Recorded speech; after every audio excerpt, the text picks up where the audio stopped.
نبی پاک صلی اللہ علیہ وسلم کا ارادہ نہیں تھا جنگ کا، حضور جنگ کے لیے نہیں نکلے تھے۔ قریش اس طرح کرتے تھے کہ مسلمانوں کے قافلے لوٹ لیتے تھے، لوٹ مار کرتے کرتے مدینے کی سرحد تک وہ آ جایا کرتے تھے۔ ایک قافلہ ابو سفیان لے کے جا رہے تھے تجارت کے لیے، تو اس میں سارے کافروں کا مال شامل تھا۔ ایک قافلہ جایا کرتا تھا، سارے اپنا اپنا مال شامل کر دیتے تھے۔ تو جو کہ یہ مسلمانوں کو ستاتے تھے، تو آج حضور علیہ السلام نے ارادہ کرم کیا کہ ان کے قافلے کو ہم نے بھی روکنا ہے، تاکہ ان کو اس بات کا احساس ہو کہ اس طرح نہیں کرنا چاہیے۔ اس قافلے کے لیے نبی پاک صلی اللہ تعالی علیہ وسلم نکلے، جنگ کا تو ارادہ نہیں تھا۔ 313 لوگ حضور کے ساتھ تھے، اور سواریوں کی تعداد اس طرح کی تھی کہ بعض اوقات ایک ایک سواری پر 3 لوگ سوار تھے، تو 2 آدمی سوار ہوتے تھے، تیسرا پیدل چلتا تھا۔ اور قربان جائیں، حضور علیہ السلام کی مساوات کا یہ عالم تھا کہ نبی پاک تھے، حضرت مولا علی تھے اور جناب زید تھے۔ 2 سوار ہوتے تھے، ایک پیدل چلتا تھا۔ جب 2 غلاموں کے سوار ہونے کی باری تھی، آقا کے پیدل چلنے کی باری تھی، تو حضرت علی نے اور جناب زید نے عرض کی، حضور آپ بیٹھ جائیں، ہم پیدل چلتے ہیں۔ حضور فرمانے لگے، نہ تمہارے اندر طاقت زیادہ ہے اور نہ تمہیں ثواب کی ضرورت زیادہ ہے۔ مجھے اللہ نے طاقت بھی زیادہ دی ہے اور میں ثواب سے بھی مستغنی نہیں ہوں، لہذا تم اگر پیدل چل سکتے ہو تو میں بھی پیدل چلوں گا میں بھی پیدل۔ یہ چیز مساوات پیدا کرتی۔ حضور اس طرح جا رہے تھے۔ ابو سفیان بڑے تیز آدمی تھے۔ جب پتہ چلا نا کہ مسلمان حملے کے ارادے سے آ رہے ہیں، تو ایک بندہ جلدی سے دوڑایا، مکے جا کے بتاؤ تم سب کا مال میرے پاس ہے۔ تو مسلمانوں نے حملہ کر دیا۔ خود اس طرح کیا کہ جس رستے سے وہ جا رہے تھے، وہ رستہ بدل کے رستہ کوئی اور اختیار کر لیا۔ قافلہ بھی بچ کے نکل گیا۔ اہل عرب کا طریقہ تھا ایمرجنسی اعلان کرنے کا، ہمارے ہاں بھی طریقہ ہے، بریکنگ نیوز ہے نا جی، چور آ گیا۔ پھر وہ کئی دفعہ صحیح بھی آتا ہے تو لوگ یقین نہیں کرتے۔ ہر شے کی تو بریکنگ نیوز ہے، اور کھولیں تو بیچ میں سے کچھ بھی نہیں نکلتا، نیری نیوز بھی نہیں نکلتی، بریکنگ کیا نکلنی ہوتی۔ اس لیے میں کہتا ہوں کہ میڈیا کی ہر بات کو تسلیم نہ کر لیا کریں، سوشل میڈیا پہ چلنے والی ہر خبر کو نہ مان لیا کریں۔ یہاں تو اتنا عجیب حال ہے، ہمارے ایک بزرگ عالم دین ہے، بیچارے پچھلے دنوں وضاحت دے رہے تھے، خود بیٹھ کے کہہ رہے تھے میں زندہ ہوں بھائی، کسی نے میڈیا پہ خبر دے دی کہ میں فوت ہو گیا ہوں۔ وہ کہہ رہے تھے مہربانی کرو مجھے سونے دو، سارا دن ٹیلی فون آتے ہیں اور لوگ مجھے ہی فون کر کے میری ہی تعزیت کا پوچھنے لگ جاتے ہیں۔ تو اس طرح نہ کریں، کیا صرف تھوڑا سا میڈیا چلانے کے لیے جھوٹ بولا جائے گا؟ بہرحال انہوں نے جو بندہ بھیجا تو بریکنگ نیوز کا وہاں بھی ایک طریقہ تھا۔ اونٹ کے کان ناک کاٹ دیتے تھے، اپنے کپڑے پھاڑ لیتے تھے۔ اب اونٹ بڑے زور سے چلاتا تھا، جب اس کا ناک کٹ جاتا تھا، اونٹ چلاتا تو لوگ گھروں سے نکل آتے۔ اب وہ جو بندہ ابو سفیان نے بھیجا تھا، اس نے جا کے اپنے اونٹ کے ناک کان کاٹ دیے۔ لوگ دوڑے، باہر نکلے، پوچھا کیا ہوا، تو اس نے کہا نکلو تمہارا تو مال سارا لوٹنے لگے مسلمان۔ وہ ابو سفیان بچ کے نکل گئے تھے، انہوں نے پیغام بھی دیا کہ میں بچ کے آ گیا ہوں، اب آنے کی ضرورت نہیں۔ لیکن انسان کو جو چیز سب سے زیادہ پستی میں لے جاتی ہے وہ اس کا تکبر ہوتا ہے۔ تو مینوں جانتا ہی نہیں، تجھے میرا پتہ ہی نہیں، کہ لے ڈوبتی ہے چیز لوگوں۔ انہیں بھی لے ڈوبی، انہوں نے کہا جی اب نہیں واپس جانا، اب چلو۔ 1000 کا لشکر، گانے بجانے والی عورتیں ساتھ، شراب کے مٹکے ساتھ، 10 اونٹ روز ذبح ہو رہے ہیں، سردار دعوتیں پکا رہے ہیں، گوشت بھونا جا رہا ہے۔ بدر میں پہنچ گئے، مسلمان بھی 313 پہنچ گئے۔ یہ ساری رات شرابیں پیتے، وہ ساری رات سجدے کرتے، یہ ناچ گانے سرور کی محفلیں سجتی، اور وہ رسول پاک کی تقریر سنتے، حضور کے خطبات سے فیض یاب ہوتے۔ عمیر بن وہب کو بھیجا ابو جہل نے کہا پتہ کر کے آؤ بندے کتنے۔ اس نے جا کے کہا کہ 312 313 310 اتنے۔ کہنے لگا جنگ کیا کرنی ہے، ان کو سویرے اونٹوں کی پشتوں پہ باندھ کے لے جائیں گے، مکے جا کے دیکھیں گے کیا کرنا ہے۔ یہ تکبر ہے نا۔ تو عمیر بن وہب کہنے لگا ہیں 312 ہیں 313، میرے اندازے میں 310، لیکن ایک کا بھی واپس جانے کا ارادہ کوئی نہیں۔ میں نے جس کو بھی دیکھا ہے شہادت کی دعا مانگتے دیکھا ہے، ارادہ بڑا پکا لے کے آئے، شہادت ہے مطلوب و مقصود مومن، نہ مال غنیمت نہ کشور کشائی۔ نبی پاک صلی اللہ علیہ وسلم نے جب دیکھا نا کہ وہ تو جنگ کے لیے آن پہنچے ہیں اور ارادہ تو قافلے کا تھا، تو حضور نے صحابہ سے مشورہ کیا. نبی پاک علیہ الصلوۃ والسلام نے ہمیں بتایا ہے کہ چیزیں مسلط نہ کرو. ہم نہ اپنا مسلط کرتے ہیں، یعنی تراویح پڑھنے والا بندہ دوسروں کو بڑا گھورتا ہے کہ تو کیوں نہیں پڑھتا، بھئی تو پڑھ رہا ہے نا تو اللہ سے دعا کر یہ بھی پڑھے. لیکن اپنا مسلط نہ کر، دعوت دے، تبلیغ کر. نفل پڑھنے والا سب کو گناہ گار ہی سمجھنے لگ جاتا ہے. عصر کی پہلی 4 سنتے تو کیوں نہیں پڑھتا، تو کیوں. بھئی آپ مسلط کریں گے، آپ رائے دیں اور رائے دے کے سائڈ پہ ہو جائیں. مسلط کرنے کی تو اجازت نہیں. حضور کا تو حکم چل سکتا ہے نا، چلتا ہے نا. لیکن حضور نے بھی صحابہ سے پوچھا، بھائی وہ تو لڑنے آ گئے ہیں، اب کیا کرنا ہے؟ تو حضرت صدیق اکبر کہنے لگے، حضور کرنا وہ ہے جو آپ نے فرمانا ہے. حضرت عمر کہنے لگے، حضور تلواروں کو تو زنگ لگ گیا ہے. اور جناب علی شیر خدا مرتضیٰ مشکل کشا غل عطا، مولا کائنات فرمانے لگے، حضور علی اور تلوار یہ تو رشتہ ہی بڑا پرانا ہے، تیاری کریں. حضور کا خیال تھا کہ انصار بھی تو بولے نا، یہ تو سب مہاجرین بول رہے ہیں. انصار کو جب سمجھ آئی نا کہ اشارہ ہماری طرف ہے تو حضرت سعد بن عبادہ اٹھے، کہنے لگے، حضور آپ کا اشارہ ہماری جانب ہے؟ فرمایا ہاں. کہا یا رسول اللہ صلی اللہ علیہ وسلم خشکی پہ بھی لڑیں گے اور دریا میں بھی لڑیں گے. حضور انسانوں سے بھی لڑیں گے اور آپ حکم دیں گے تو جنوں سے بھی لڑیں گے. وہ بیٹھے تو حضرت مقداد اٹھے اور کمال کر دی، کہنے لگے یا رسول اللہ آپ ہم سے ارادہ پوچھ رہے ہیں؟ ہم کوئی حضرت موسیٰ کی قوم ہے جو اپنے نبی سے کہہ دیں گے آپ لڑیں اور آپ کا خدا لڑے؟ سونیا ہم آپ کے ساتھ لڑیں گے اور آپ کے قدموں پہ جانیں بھی قربان کریں گے. نبی کا حکم ہو تو کود جائیں ہم سمندر میں اور جہاں کو محو کر دیں نعرہ اللہ اکبر میں. نہتے 313 بشر شوق شہادت میں نکل آئے تھے میدان میں محمد کی قیادت میں. نہ تیغ و تیر پہ تکیا، نہ خنجر پہ، نہ بھالے پر، بھروسہ ہے تو ایک سادی سی کالی کملی والے. نبی پاک صلی اللہ تعالیٰ علیہ وسلم نے جذبات سنے تو فرمایا چلو نہ چلیں، پر چھوٹے چھوٹے بچے واپس کر دو. ایک چھوٹے بچے تھے عمیر بن ابی وقاص، حضرت سعد بن ابی وقاص کے بھائی، زمین پہ لیٹ کے رونے لگے، سونے میں نے بھی جانا ہے. کمپیوٹر کے لیے نہیں رو رہے، موبائل کے لیے نہیں رو رہے، نئی سائیکل کے لیے نہیں، شہادت کے لیے. حضور میں لڑوں گا، اب مجھے لے کے تو چلیں. یا رسول اللہ میں طاقتور نکلوں گا، لے کے تو چلیں. ان کے آنسو دیکھ کے حضور نے فرمایا لے چلو نا ساتھ.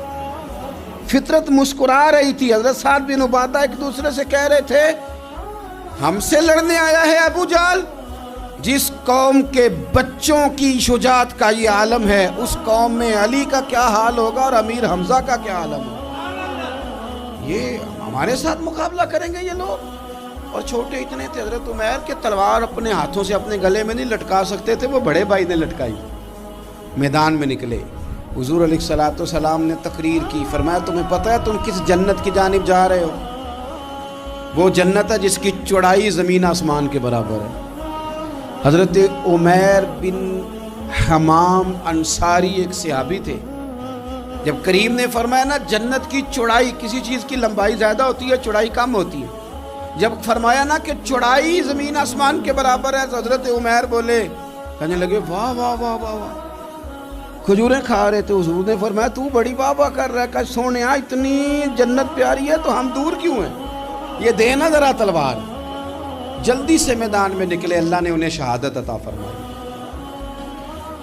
رات ساری وہ مست رہے شراب کے نشے میں، اور حضور ساری رات مصلی پہ رہے، ساری رات دعائیں مانگی. پتہ کیا کہا؟ اے اللہ یہ میری کل کمائی تھی 313 جو میں لے کے آ گیا ہوں، اگر یہ ہلاک ہو گئے تو قیامت تک کون تیری عبادت کرے گا، ان کی مدد فرما. اور ایک رات پہلے صفیں بھی سیدھی کرائیں، بلکہ صفیں سیدھی کراتے حضرت سواد کے پیٹ پہ چھڑی لگ گئی تو انہوں نے کہا حضور بدلا دیں. حضور نے کپڑا ہٹایا تو انہوں نے وجود چومنا شروع کر دیا. حضور نے ہمیں سبق دیا کہ صفیں بھی سیدھی کرانی ہے اور دعائیں بھی کرانی ہیں. صف بھی سیدھی ہو، مصلی بھی آباد، دونوں کام کرنے. اور پھر توکل ہو، پھر تمہارا دل جمے کہ انشاءاللہ فتح اللہ مسلمانوں کو دے گا، رونے نہ رویا کرو، معیشت کے، معاشرت کے، غریبی کے، تنگ دستی کے، فقیری کے رونے نہ رو، اللہ کی مدد کو آواز دو۔ ہم نے وہ لوگ بھی دیکھے ہیں بیچارے جو نہ اسلامی معیشت پہ بات کرتے ہیں، نہ معاشرت پہ، نہ اخلاقیات پہ، اور جب بھی بات کریں گے کہیں گے حضور کو تو علم ہی کوئی نہیں تھا، قاری کچھ نہیں سکتے، مجبور محض تھے معاذ اللہ، یہ تقریریں کریں گے۔ یہ مسلم شریف کی حدیث ہے، کوئی اختلاف والی بات نہیں، پر بعض اوقات نا دل کو تکلیف ہوتی ہے کہ یار اس طرح کی باتیں کیوں کرتے ہو، یہ مسلم ہے۔ حضرت انس بن مالک فرماتے ہیں ایک رات پہلے حضور نے چھڑی پکڑی اور میدان بدر میں جا کے فرمایا، لکیر کھینچ کے فرمایا یہاں ابو جہل مرے گا، یہاں عتبہ مرے گا، یہاں شیبہ، یہاں ولید مرے گا۔ حضور نے لکیریں کھینچی، فرماتے ہیں باقی لوگ جنگ لڑ رہے تھے اور میں چپ کے لکیریں بھی دیکھ رہا تھا کہ حضور نے لگائی تھی۔ فرماتے ہیں اللہ کی عزت کی قسم کوئی کافر 1 انچ بھی ادھر ادھر نہیں ہوا، جہاں نبی پاک نے لکیر لگا دی تھی وہیں مرا ہے۔ یہ شان اللہ نے حضور کو دی ہے، حضور کے علم مبارک کا یہ کمال ہے۔ نہ اس طرح کی باتیں کریں جس سے امت تقسیم ہو۔ سویرے جنگ شروع ہوئی، صبح 3 کافر میدان میں نکلے، عتبہ، شیبہ اور ولید، 3 انصاری مسلمانوں کی جانب سے مقابلے میں نکلے، لیکن وہ تکبر جو ہوتا ہے نا وہ جان چھوڑتا نہیں۔ تو ولید کہنے لگا، عتبہ شیبہ کہنے لگے ہم نے نہیں ان سے لڑنا، یہ تو ہمارے پائے کے ہی نہیں، کوئی قریش میں سے بھیجو، قریش میں سے۔ آپ نے کون سا ناراض ہونا ہے، ویسے چودھریوں کے بچے، سیٹھوں کے بچے کچھ بھی نہیں کر پاتے، کیونکہ ساری زندگی لوگ چودھری صاحب کہہ کے دماغ ہی نہیں ٹھیک ہونے دیتے، وہ رہ جاتا ہے کام سے ہی۔ میرے حضرت صاحب فرمایا کرتے تھے، میرے استاد جی، کسی گھر میں علم چلا جائے تو کئی دفعہ نکل آتا ہے، لیکن کسی گھر میں پیری مریدی چلی جائے وہ نہیں نکلتی، کیونکہ پیر کا بیٹا جس طرح کا بھی ہو لوگ پیر مان ہی لیتے ہیں۔ اور اسی طرح کسی گھر میں چودراہٹ چلی جائے تو وہ بھی باہر نہیں آتی۔ بچوں کو لوگ چودھری کہہ دیتے ہیں، وہ اس بیچارے کا بھی دماغ خراب ہوتا ہے، کچھ کر ہی نہیں پاتا۔ یہ چودراہٹ ہر جگہ مصیبت کھڑی کرتی ہے الا ماشاء اللہ۔ ولید کہنے لگا ہم نے نہیں لڑنا، یہ ہمارے پائے کے بندے پہ جو انصاریوں سے لڑے۔ تو فطرت مسکرا کے کہہ رہی تھی لگتا ہے تمہارا جلدی مرنے کا ارادہ ہے، ٹھیک ہے۔ پھر نبی کریم نے فرمایا ٹھیک ہو گیا، چلو۔ ابو عبیدہ بن جراح اٹھے، حضرت عبیدہ اٹھے، حضور نے فرمایا اب اللہ کا شہر امیر حمزہ اٹھے، حضرت امیر حمزہ اٹھے۔ تیسرے نمبر پہ حضور نے فرمایا یا علی کم، علی اٹھنا جار ذرا نکلنا میدان میں۔ دیواریں ہلتی رہتی ہیں اور در کانپ جاتا ہے، علی کا نام سن کے اب بھی خیبر کانپ جاتا ہے۔ حضرت علی شیر خدا رضی اللہ تعالیٰ مولا کائنات اٹھے، حضرت امیر حمزہ اٹھے، حضرت عبیدہ اٹھے، عتبہ کے مقابلے میں گئے، حضرت امیر حمزہ قتل کیا اپنے دشمن کو۔ شیبہ کے مقابلے میں گئے حضرت عبیدہ، لیکن حضرت عبیدہ بوڑھے تھے، اس نے ان پہ حملہ کیا، ان کا پیر کاٹ دیا۔ حضرت علی نکلے ولید کے مقابلے میں، 2 ہی ضربیں لگائیں، ولید کا سر کاٹ کے حضرت عبیدہ کی مدد کو بھی پہنچ گئے حضرت علی، اس کو بھی قتل کیا۔ پھر حضرت عبیدہ کو اپنے کندھوں پہ اٹھایا، نبی پاک کی بارگاہ میں لائے، انہوں نے حضور کے قدموں کو چوم کے کہا حضور مجھے شہادت ملی کہ نہیں ملی؟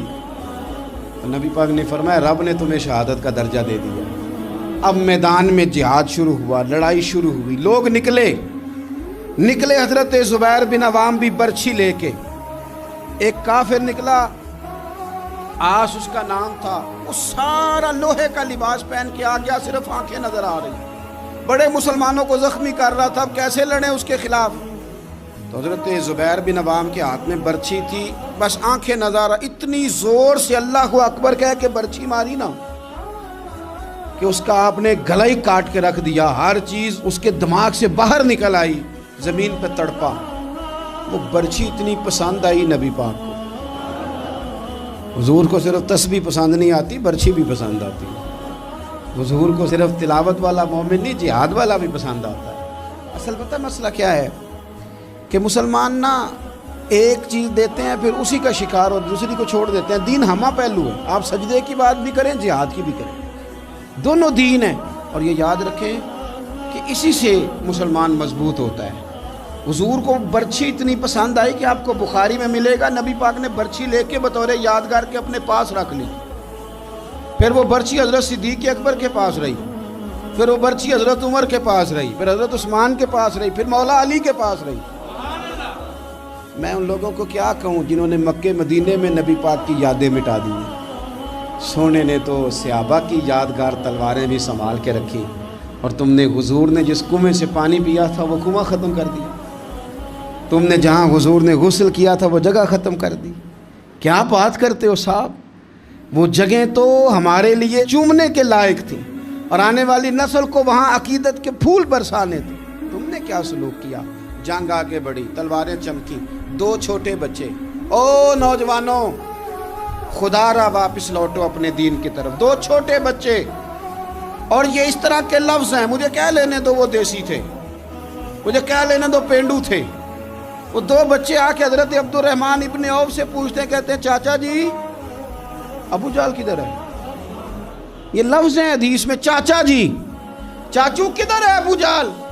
تو کہتے ہیں میں نے ہاسکے کا پتر، تم نے کیا کہنا ہے؟ تو چھوٹے والے کو باتیں بھی صحیح نہیں کرنے آتی تھی، کہنے لگا چاچا اسے مارنا ہے۔ کہا کیوں مارنا ہے؟ کہا اس لیے کہ ہم نے سنا ہے وہ ہمارے نبی کو برا کہتا ہے معاذ اللہ۔ کہا تم اگر نام مار سکے تو چھوٹا کہہ رہا ہے، کہتا نام مار سکے تو مریں گے تو صحیح نا حضور کے نام پہ۔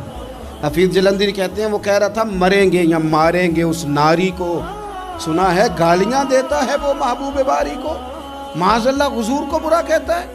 میدان میں آئے دونوں، زور زور سے تلواریں ماری، گھوڑے سے گرا لیا ابو جہل کو۔ حضرت معاذ جو تھے بڑے والے، ان کا بازو کٹ گیا، تھوڑا سا گوشت سا لٹک رہا تھا۔ یہ نرم و نازک بچے ہمارے، یہ میدانوں میں کام کریں گے؟ جن کو تھکاوٹ ہوتی ہے، جو پیناڈال کی گولی کھا کے سوتے ہیں رات کو، بازو لٹک رہا تھا۔ حضرت معاذ نے اس پر اپنا پیر رکھا، جھٹکا دے کے اتار دیا۔ حضرت عبداللہ ابن مسعود کو کہا، انہوں نے گردن کاٹ دی ابو جہل کی۔ دونوں تلواریں لے کے حضور کے پاس گئے۔ چھوٹا کہتا ہے حضور میں نے مارا ہے، بڑا کہتا ہے حضور میں نے مارا ہے۔ کہتا ہے نہیں تو پیچھے تھا، میں نے مارا ہے۔ وہ کہتے ہیں نہیں تو بعد میں آیا تھا، میں نے مارا ہے۔ فرمایا تلواریں دکھاؤ نا۔ جب تلواریں دکھائیں تو حضور فرمانے لگے تم دونوں نہیں مارا ہے، برابر کا ثواب ہے۔ جس کا بازو کٹا تھا کریم رسول نے فرمایا ادھر لا نا بازو، وہ بازو لائے، حضور نے اسی جگہ رکھ کے نا دوبارہ لعاب دہن لگایا۔ حضرت معاذ حضرت عثمان غنی کے زمانے تک موجود رہے۔ فرماتے ہیں کٹنے سے پہلے طاقت کم تھی، جب حضور نے جوڑا ہے تو طاقت پہلے سے زیادہ ہو گئی ہے، پہلے سے زیادہ ہو گئی ہے طاقت۔ کہتے ہیں کہ نبی پاک سید عالم صلی اللہ علیہ وسلم کی خدمت میں حضرت عکاش آئے، کہنے لگے سونیا میرے جذبات کنٹرول میں نہیں آ رہے، میں ان بے ایمانوں کے گلے کاٹوں گا، پر میرے پاس تلوار ہی کوئی نہیں، کوئی تلوار ہو تو ماروں نا۔ ایک درخت کی جڑ تھی، ٹہنی تھی، حضور نے یوں کر کے کھینچی، فرمایا یہ لینا تلوار۔ کہتے ہیں وہ حضور کے ہاتھوں میں ٹہنی تھی، میرے ہاتھوں میں آتی گئی اور تلوار بنتی گئی۔ پھر اس سے کافر کاٹے حضور کے معجزات۔ 5000 فرشتہ بھیجا اللہ نے جنگ بدر میں۔ کتنے؟ یہ میں نے بات اس لیے بیان کی ہے کہ اقبال نے ایک مشورہ دیا، کہتے ہیں تو فضائے بدر تو پیدا کر، فرشتے تیری نصرت کو اتر سکتے ہیں گردوں سے، کتار اندر کتار اب بھی۔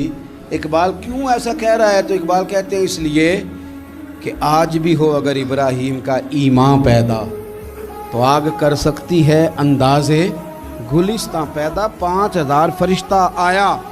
مجھے تو لگتا ہے فرشتوں نے بھی دعا کی تھی کہ یا اللہ ہم تیرے نبی کی قیادت میں لڑنا چاہتے ہیں۔ فرشتے آئے، سپر پاور تھی روما، بڑی طاقتور سمجھتی تھی، ایران، روم، یہ کیسر و کسرا، بڑی طاقتیں تھیں۔ عرب کے لوگ تو بوریا نشین تھے، صحراؤں میں نکل کے انہوں نے الٹ پلٹ کے نہیں رکھ دی سارا کچھ۔ علامہ اقبال سے کسی نے پوچھا تھا کہ مسلمان دوبارہ سے کبھی میدانوں میں آئیں گے؟ تو اقبال کہنے لگے ہاں ہاں ضرور آئیں گے، آئیں گے، یہ نکلیں گے۔ کیا کس طرح؟ کہنے لگے میں نے فرشتوں سے سنا ہے،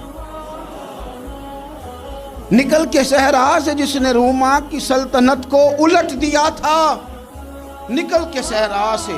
قدسی کہتے ہیں فرشتوں کو، اقبال کہتے ہیں رات وہ باتیں کر رہے تھے، میں نے سنا ہے کہ نکل کے صحرا سے جس نے روما کی سلطنت کو الٹ دیا تھا، سنا ہے میں نے یہ قدسیوں سے کہ وہ شیر پھر ہوشیار ہوگا، وہ جاگے گا، وہ بیدار ہوگا۔ یہ قدسیوں سے سنا ہے میں نے، وہ آئے گا میدانوں میں۔